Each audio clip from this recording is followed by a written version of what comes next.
Hi guys, Justin White from Mad Science Defense, and today's video is about the universal fight stance. Is there such a thing as one stance that you can use for all of your self-defense needs? Whether you're dealing with someone who's shooting a takedown, throwing strikes, whether you're defending yourself with a knife, a handgun, or a rifle. And you know what? I think there is. And here today with me is professional fighter Chris Beebe from the Arena MMA here in San Diego. And Chris is going to go ahead and get into a good MMA style fighting stance. You'll notice Chris is left-handed. He's got his hands up so he can protect his head, but they're not super high. If I shoot in on Chris, he can stop me. He's slightly closed at the hip. He's got a nice bend in his knees so that he can move and he can throw his strikes. And he's got one foot set back. And you'll notice it's not set way back like you'd see in some of the traditional martial arts.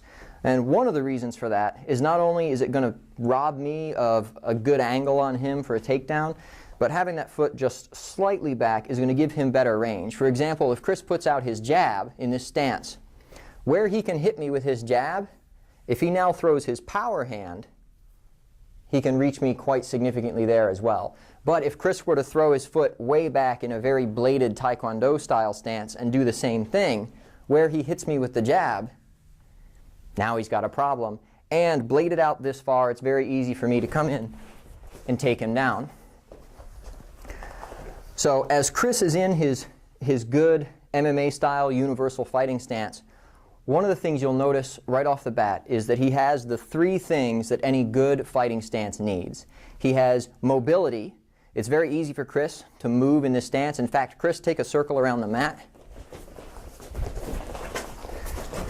Right? He can move very easily. He has mobility. Fights are dynamic. He's going to need to be able to move. He has stability.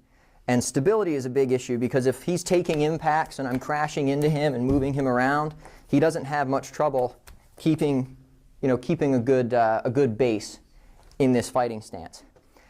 And he has adaptability. And what I mean by adaptability is as we cycle through all the weapons you're about to see, you'll notice that the one stance does it all. And in addition to that, if Chris is just talking to me and he doesn't really want to fight, he can put his hands a little lower and he can have them out. And he doesn't necessarily look like he's about to jump into a fight. He can even cheat his foot in a little bit and be a little more upright.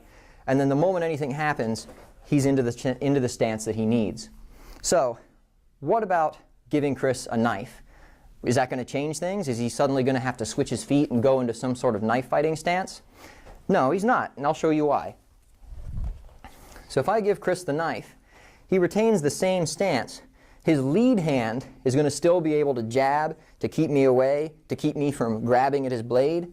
And if he needs to grapple in with me and clinch up with me, he still has this backhand free to work with the blade if he needs to. And if I reach in, it's very easy for him to twist the blade out and keep working because he has the free hand in the forward and he didn't need to change his feet to use the knife. So he transitions easily from a nonviolent posture to striking to knife. Now what happens if we throw a handgun into the mix? Now I see Chris is in the same stance. He's still got his nice fluid posture. And as he presses the gun out into his isosceles and he locks up this arm, because he's got that good aggressive posture, he can take recoil in the gun and allow the gun to function properly. This is one of the big key stability points of the universal fight stance. Now what if we go up a little bigger to the rifle? So now as we shift Chris to the rifle, he still doesn't have to move his feet. And as the rifle comes up to go to work, he can still have a good solid base leaning in aggressively, and that's going to allow him to deal with impact and to deal with recoil in the gun.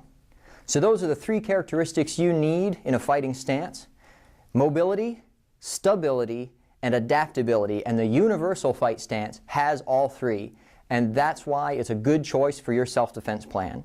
Until next time, I'm Justin White from Mad Science Defense and Chris Beebe from Arena MMA. For more great content, please subscribe to our YouTube channel, like us on Facebook, and visit us at madsciencedefense.com. I think that was a clean take. What do you think? Oh, yeah. I think so. Let's roll with that. Sweet.